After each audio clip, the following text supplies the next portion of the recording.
Je m'appelle Baya Bakari, j'ai 25 ans et j'ai survécu à un crash aérien il y a maintenant 13 ans.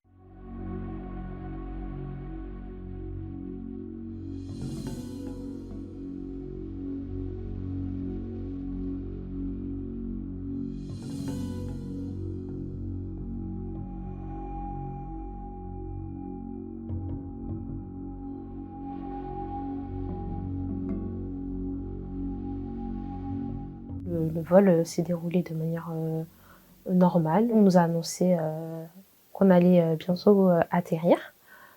Donc on nous a demandé d'attacher nos ceintures, redresser nos sièges. Puis je sens qu'on rentre en phase d'atterrissage. Je sens l'avion descendre. Et à ce moment-là, je sens des turbulences, mais personne a l'air de s'inquiéter. Autour de moi, personne réagit, donc je me dis, bon, bah, peut-être que c'est comme ça quand on atterrit aux Comores, peut-être qu'il y a des turbulences. Et c'est à ce moment-là où je sens comme une décharge électrique dans tout mon corps, qui me paralyse en quelque sorte, et je me réveille dans l'eau. Il faisait nuit, face à moi il y a 3 débris d'avion. Donc je prends le plus grand d'entre eux en me disant que je vais pouvoir monter dessus en attendant qu'on vienne nous secourir. Mais j'y arrive pas, donc je reste juste agrippée. J'ai mon bas du corps qui est dans l'eau et je suis juste agrippée à ce débris-là. Et je prends conscience en fait qu'il y a des femmes qui appellent à l'aide plus loin, mais je les vois pas, j'entends juste leur voix. Mais avec la fatigue, le choc de l'accident aussi, je finis par m'endormir. Je me réveille, il fait jour. J'entends plus les voix qui appelaient à l'aide. Je vois personne en fait à ce moment-là.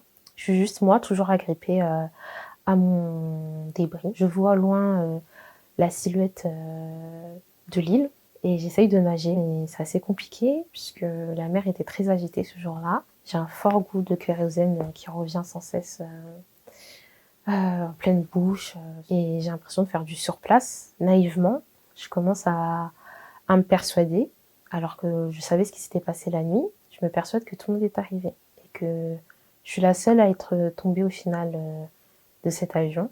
Je me dis que ma mère, la connaissant, je me suis dit si je suis tombée, elle doit être très paniquée et elle doit s'énerver sur tout le monde en demandant mais où est ma fille, où est ma fille. Donc, c'est cette idée-là qui m'a permis de tenir, accrochée à mon débris, parce que je suis restée en tout une dizaine d'heures accrochée au débris d'avion. Quand on m'a dit 10 heures, pour moi, ça avait duré une éternité. On voit pas le temps passer, en fait, quand on est dans cette situation-là. Et j'ai voulu lâcher, ou j'ai lâché. Et après, je l'ai rattrapé parce que j'étais convaincue que ma mère, elle m'attendait. Et en fait, il y a des hommes qui sont à bord d'un bateau qui m'interpellent. C'est eux qui m'ont vu en premier. Et c'est à ce moment-là donc, que je réalise qu'on m'a enfin trouvé. Et je m'autorise vraiment à lâcher du coup mon débris. Et on m'emmène du coup à l'hôpital à Moroni. C'est un véritable miracle. Elle a vraiment montré énormément de courage. Elle est restée accrochée après ce morceau d'avion pendant plus de 12 heures. Alors quand je suis dans l'eau, je prends pas conscience de toutes les blessures que j'ai. J'ai eu une fracture en fait au niveau de mon œil gauche, une fracture à la clavicule aussi, au bassin. Et j'ai eu des brûlures aussi au niveau de mes pieds. Je demande ma mère, à la psychologue en fait qui se trouve dans la chambre. Et c'est là qu'elle m'apprend que je suis la seule qu'on a retrouvée pour le moment et qu'elle pense pas qu'on va retrouver d'autres personnes vivantes. J'y crois pas trop parce que naïvement je me dis si on m'a retrouvée, bah, on peut retrouver les autres personnes. Les choses elles se sont faites petit à petit, mais j'ai pas eu un moment où je me suis dit ah oui Baya t'es la seule à avoir survécu.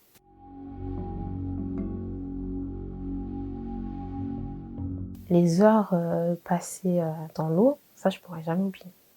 Peu importe les années, je pourrais pas oublier tout ce que j'ai ressenti, comment j'ai trouvé le temps bon.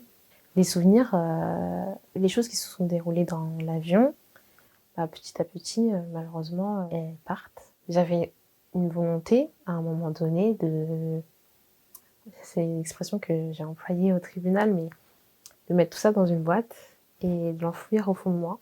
Et là, j'ai dû ouvrir la boîte avec le procès mais j'ai dû avancer d'une manière ou d'une autre et c'est le moyen que j'avais trouvé pour avancer, essayer de penser le moins possible à tout ça parce que après l'accident, j'avais beaucoup de mal à dormir. Parfois, je revivais les heures passées dans l'eau. Je faisais des cauchemars. Quand tu as survécu à un accident où tu es la seule de tout un avion à avoir survécu, t'as pas de manuel, t'as rien qui te dit ah tu vas passer par ça, ça, ça comme étape, tu vas t'en vouloir ou tu vas pas t'en vouloir. Tu sais pas, tu prends les choses comme elles viennent. Parfois, il y a des interviews où comment c'est mené, ou les questions qui vont être posées, j'ai envie de vraiment pleurer, mais je prends beaucoup sur moi et je préfère afficher un sourire parce que je me dis que enfin, je préfère envoyer une image positive aux familles qui me regardent en leur disant que voilà, aujourd'hui je vais mieux et si j'ai réussi à aller mieux, vous pouvez aussi aller de l'avant.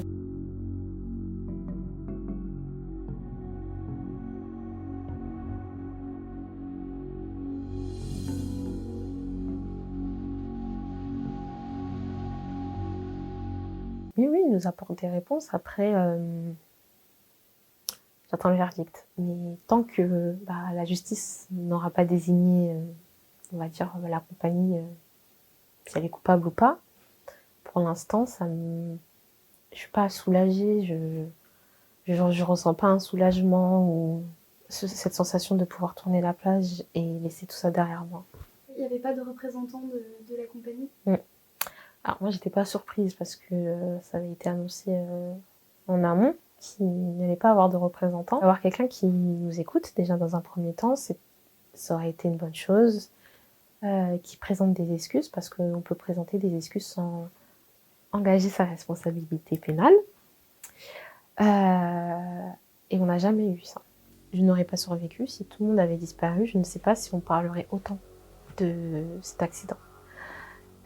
Je sais que c'est moi qui représente et c'est pour ça que parfois je tiens à souligner que c'est pas juste mon histoire, c'est pas juste l'histoire d'une miraculée, c'est l'histoire d'un crash ok, j'ai survécu, mais il y a eu des disparus et c'est avant tout à eux qu'on doit penser avant de penser à moi parce que moi je suis là, je mène ma vie, mais eux malheureusement ne sont plus là aujourd'hui.